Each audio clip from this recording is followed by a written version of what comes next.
1844년 독일의 한 가난한 가정에서 태어난 소년이 있었습니다. 아버지는 기관차 운전사였고 겨우 입에 풀칠하며 살아가던 하층민이었죠. 소년이 겨우 2살이 되던 해 아버지가 세상을 떠나면서 가족은 극심한 빈곤에 빠졌습니다. 배고픔을 안고 잠들던 날들이 많았지만 어머니는 아들만큼은 제대로 된 교육을 받게 하겠다는 일념으로 온갖 고생을 마다하지 않았습니다. 그 소년의 이름은 칼 벤츠였습니다. 지금은 전 세계인이 아는 메르세데스 벤츠라는 이름으로 남아있지만 당시 그는 주변 사람들로부터 미친 사람 취급을 받았던 가난한 엔지니어에 불과했거든요.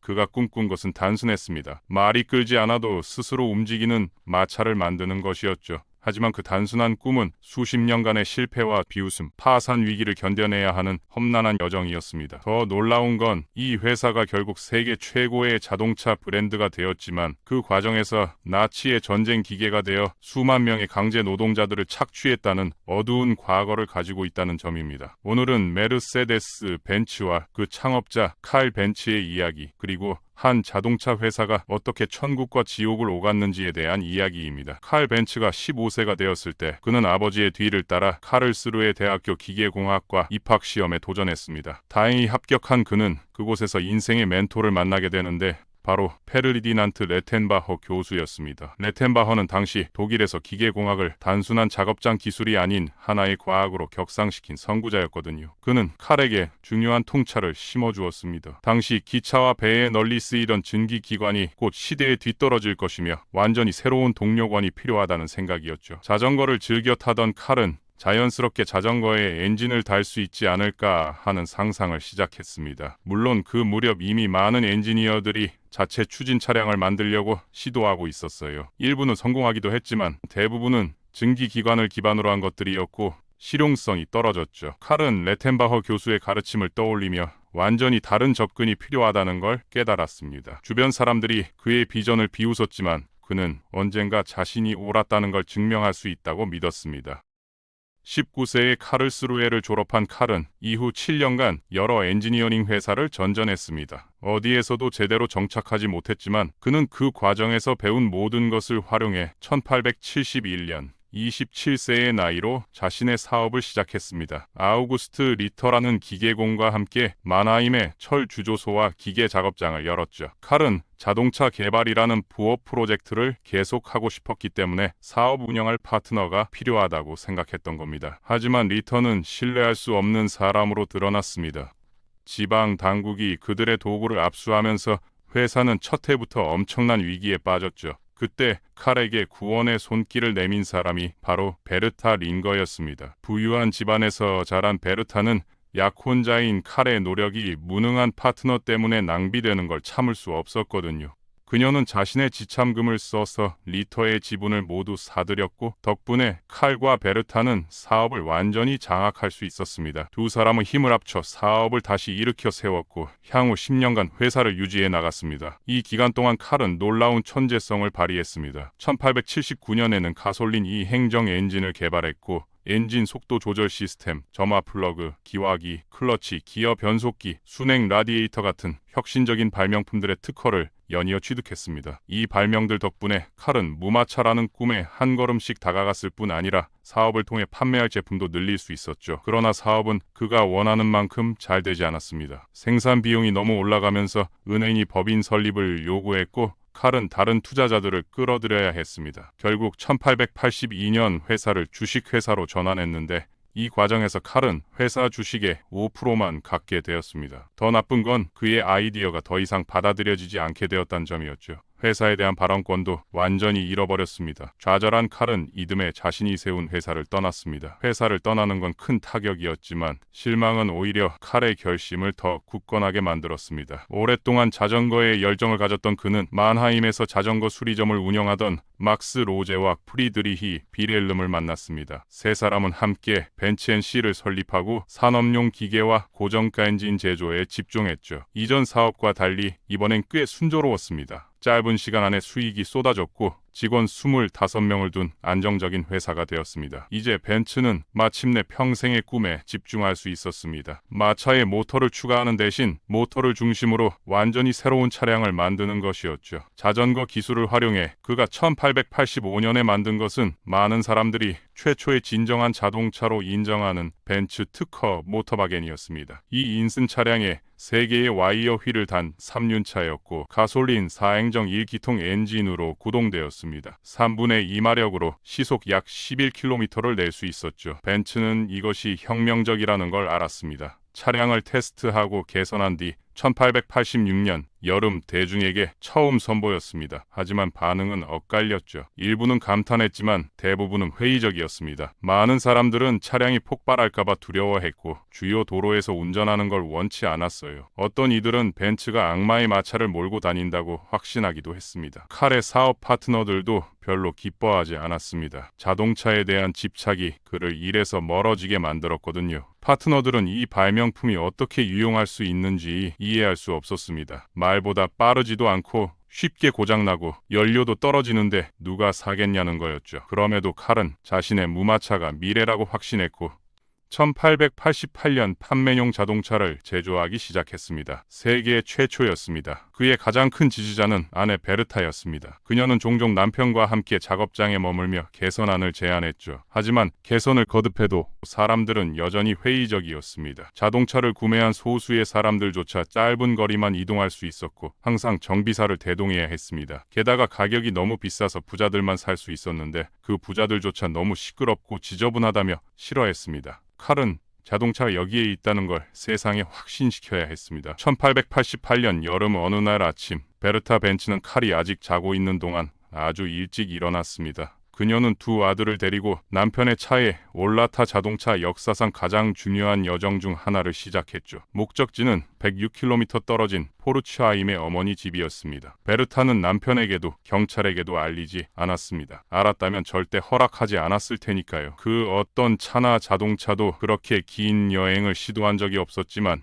베르타는 남편의 발명품이 얼마나 중요한지 증명하기로 결심했습니다. 여행은 쉽지 않았어요. 말을 위해 만들어진 먼지투성이 돌길을 건너야 했고 약국에 들러 더 많은 가솔린을 사야 했으며 몇 가지 기계 수리도 직접 해야 했습니다. 12시간 넘게 걸린 끝에 베르타와 두 아들은 무사히 포르츠하임에 도착했습니다. 이 여행은 베르타가 원했던 목표를 완벽히 달성했습니다. 자동차가 다음 시대의 주인공이 될 것임을 세상에 알린 거죠. 벤츠 모터바겐은 마을의 화제가 되었고 칼의 사업에 엄청난 홍보 효과를 가져다 주었습니다. 1890년까지 독일에서 두 번째로 큰 엔진 제조 업체가 되었습니다. 다만 자동차가 아니라 고정 가솔린 엔진으로요. 1890년대에 프리데릭 폰 페어와 율리우스 간스라는 두 명의 새로운 사업 파트너가 합류하면서 상황이 바뀌었습니다. 그들이 사업과 마케팅을 맡으면서 벤츠는 엔지니어링에만 집중할 수 있었고 행성 기어 변속기, 이중 피벗 스티어링, 복서 구성의 플랫 엔진 같은 새로운 혁신을 개발했습니다. 파트너들의 권유로 1893년 시장에 출시된 자동차가 바로 벤츠 빅토리아였습니다. 3마력 엔진으로 시속 17km를 낼 수 있는 고급 2인승 차량이었죠. 신뢰성 덕분에 빅토리아는 꽤 잘 팔렸지만 정말로 성공한 건 후속 모델인 벤츠 벨로였습니다. 더 저렴한 가격에 약 1200대가 생산되면서 역사상 세계 최초의 대량 생산 자동차가 되었거든요. 벤츠 NC는 1890년대와 1900년대 초에 세계 최대의 자동차 회사로 우뚝 섰습니다. 하지만 벤츠가 새로운 성공을 누리는 동안 멀지 않은 곳에서 강력한 경쟁자가 등장했습니다. 바로 다임러 모토렌 게젤샤프트였죠. 고틀립 다임러와 비렐름 마이바흐가 이끄는 이 회사는 뛰어난 엔지니어들을 보유했고 특히 다임러는 경쟁심이 강하고 사업 감각이 뛰어난 인물로 알려졌습니다. 칼 벤츠에게 부족했던 것들이었죠. 다임러가 상업적으로 판매한 자동차는 1892년에 등장했고 1897년엔 최초의 전면 엔진 모델인 다임러 피닉스를 출시했습니다. 다임러의 차량들은 벤츠를 빠르게 따라잡았습니다. 대중에게 더 매력적이고 편안해 보였거든요. 1900년 다임러가 세상을 떠난 후 마이바흐가 회사를 맡았고 1901년 그의 최고 업적을 내놓았습니다. 바로 메르세데스 35마력이었습니다. 이 차량은 현대 자동차의 개념과 유사한 최초의 자동차였어요. 강력한 가솔린 엔진이 장착되었고 차체는 더 넓고 커졌으며 맞춤형 강철 셰시에 낮은 무게중심을 가졌습니다. 원래 경주용으로 제작된 이 차는 부유한 사업가 에밀 옐리네크의 요청으로 만들어졌고 그는 딸 메르세데스의 이름을 따서 차명을 지었습니다. 이 차는 최고 속도 시속 90km로 여러 거리 경주와 언덕 오르기 대회에서 우승하며 당시 다른 모든 차량을 압도했죠. 다임러 회사는 엄청난 관심을 받았고 모든 차량을 메르세데스로 리브랜딩하기로 결정했습니다. 반면 이 새로운 추세는 칼 벤츠의 파트너들을 불안하게 만들었습니다. 그들은 경쟁에 대응하길 원했고 칼의 승인 없이 프랑스 디자이너들을 데려와 더 빠른 모델을 만들었습니다. 벤츠는 화가 났습니다. 그는 자동차 경주를 좋아하지 않았고 항상 천천히 조심스럽게 운전하는 걸 선호했거든요. 공공도로에서 고속으로 달리는 건 위험하다고 생각했죠. 게다가 그의 팀이 만든 차도 성공하지 못했고 이는 벤츠 회사에 큰 타격을 주었습니다. 1903년과 1904년 사이 회사는 더 큰 위기를 겪었고 실망한 칼은 회사를 떠나기로 했습니다. 결국 칼은 자신의 차가 경주에 참가하도록 허용하기로 동의했고 이러한 경주의 성공이 회사를 구했습니다. 1908년 벤츠는 120마력 경주차로 레닌그라드에서 모스크바까지 8시간 30분 만에 달렸는데 당시 도로 상태를 고려하면 놀라운 업적이었습니다. 하지만 브랜드를 정말로 주목받게 만든 건 1909년에 제작된 200마력의 블리츠 벤츠였습니다. 이 경주용 자동차는 당시 비행기, 기차, 자동차가 세운 절대 속도 기록을 모두 깼고 1911년엔 시속 215km가 넘는 속도에 도달했습니다. 이로 인해 벤츠는 다임러와 함께 당시 가장 원하는 자동차 브랜드 중 하나로 자리 잡았습니다. 두 회사 모두 그 후 몇 년간 좋은 판매를 기록했죠. 하지만 이런 성공은 1차 세계대전이 발발하면서 오래가지 못했습니다. 독일이 패배한 후 모든 사람의 삶과 세계 경제가 뒤흔들렸고 나라는 경제 불황에 빠졌습니다. 다임러와 벤츠 두 회사 생존을 위해 엄청난 어려움을 겪었습니다. 두 회사는 경쟁을 제쳐두고 1924년 비용을 절감하기 위해 생산 및 마케팅 노력을 결합하기로 합의했습니다. 각자의 이름은 유지하면서요. 하지만 독일 경제가 계속 악화되자 1926년 두 회사는 완전히 합병해야 했습니다. 다임러 벤츠라는 새로운 기업이 탄생했고 차량 브랜드는 메르세데스 벤츠로 변경되었습니다. 1920년대 후반 메르세데스 벤츠는 630형과 SS, SSK 모델 같은 인상적인 차량들을 출시했습니다. 이러한 차량 개발에 도움을 준 최고의 엔지니어 중 한 명이 페르디난트 포르쉐였는데 그의 이름은 나중에 자동차 산업에서 매우 유명해졌죠. 칼 벤츠는 다임러 벤츠 이사회에 남아 자신의 자동차가 성공하는 걸 목격할 수 있었고 생애 동안 자동차 산업이 얼마나 발전했는지 감탄했습니다. 칼 벤츠는 1929년 4월 84세의 나이로 세상을 떠났습니다. 그가 사망한 후 회사는 규모와 힘이 계속 커져 세계 최고 성능의 자동차 제조업체 중 하나가 되었습니다. 하지만 히틀러가 1933년 독일에서 집권했을 때 상황은 어두운 방향으로 흘러갔습니다. 히틀러는 독일의 엔지니어링과 기술을 세계에 선보이고 자신의 정치적 입지를 높이고자 했습니다. 그가 선택한 방법 중 하나는 국제 모터스포츠에서 독일 자동차를 전시하는 것이었죠. 거의 즉시 그는 다임러 벤츠에 막대한 보조금을 제공하여 그랑프리 경주에 참여하게 했습니다. 당시 다른 자동차 회사들은 다임러 벤츠만큼 빠른 차를 만드는데 시간과 돈을 들이지 않았고 그 사실은 1934년부터 1939년까지 경주장에서 분명해졌습니다. 메르세데스는 W25와 W125 모델로 그랑프리 경주를 지배했습니다. 또 다른 국가 후원 독일 자동차 제조업체인 아우토 우니온도 같은 기간 동안 상당한 성공을 거두며 1935년부터 1937년까지 25개의 레이스에서 우승했습니다. 이러한 성공으로 독일은 모터스포츠 이벤트에서 세계 정상에 올랐고 특히 메르세데스 벤츠는 히틀러가 선호하는 자동차 브랜드가 되었습니다. 그가 자주 타던 차 중 하나는 메르세데스 벤츠 770이었는데 주로 고위 나치 정치인과 관리들이 사용한 대형 고급 차량이었죠. 1939년 2차 세계대전이 발발하자 다임러 벤츠는 곧 심각한 위기에 처했습니다. 민간 승용차에 대한 수요가 사라졌거든요.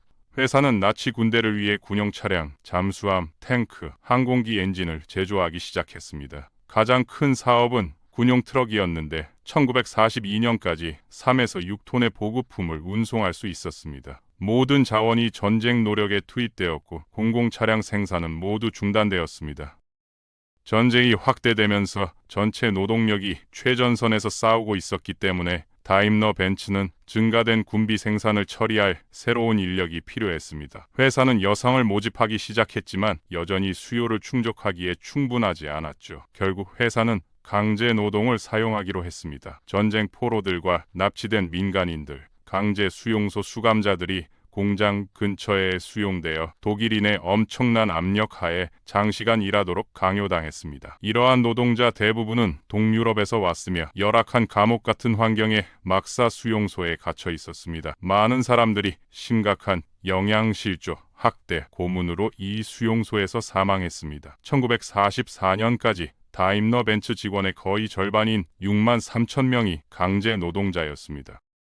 1945년 전쟁이 끝났을 때 회사는 포츠담 협정으로 인해 큰 타격을 입었습니다. 해외에 있는 모든 독일 자산은 압수되어 배상금 지불에 사용되었죠. 이로 인해 다임러 벤츠는 모든 해외 자회사와 계열사 지점을 잃었고 본국에 있는 자체 공장으로 쫓겨났습니다. 처음부터 다시 시작해야 했던 겁니다. 다임러 벤츠는 구조조정을 거쳐 최고 경영진을 정리해야 했습니다. 이러한 급격한 변화 덕분에 회사는 1946년 미국 점령 당국으로부터 생산 허가를 받을 수 있었습니다. 공장은 심각한 폭탄 피해를 입었지만 메르세데스 벤츠는 여전히 자체 공장을 소유한 이점이 있었습니다. BMW나 아들러 같은 다른 경쟁자들은 소련 영토에 들어가면서 공장을 잃었거든요. 그 후 메르세데스 벤츠는 170V 모델을 기반으로 한 구급차, 경찰 순찰차, 배달 차량 생산에 주력했습니다. 1947년까지 미군 수송선의 수리 시설로 공장 중 하나를 사용하기도 했죠. 그들은 승용차 생산으로 돌아갔고 그해 생산된 170V 모델은 1045대에 불과했습니다. 하지만 이런 이상적이지 않은 조건에서도 다임러 벤츠는 1년 후 이익을 냈습니다. 1950년대에 메르세데스 벤츠는 모터스포츠 이벤트에서 강력한 컴백을 이루고 전 세계적으로 성공적인 판매를 달성하며 많은 영향력을 회복했습니다. 1954년엔 회사 이미 수년에 걸쳐 메르세데스는 이미지를 완전히 바꾸었고 세계에서 가장 가치 있는 자동차 브랜드 중 하나가 되었습니다.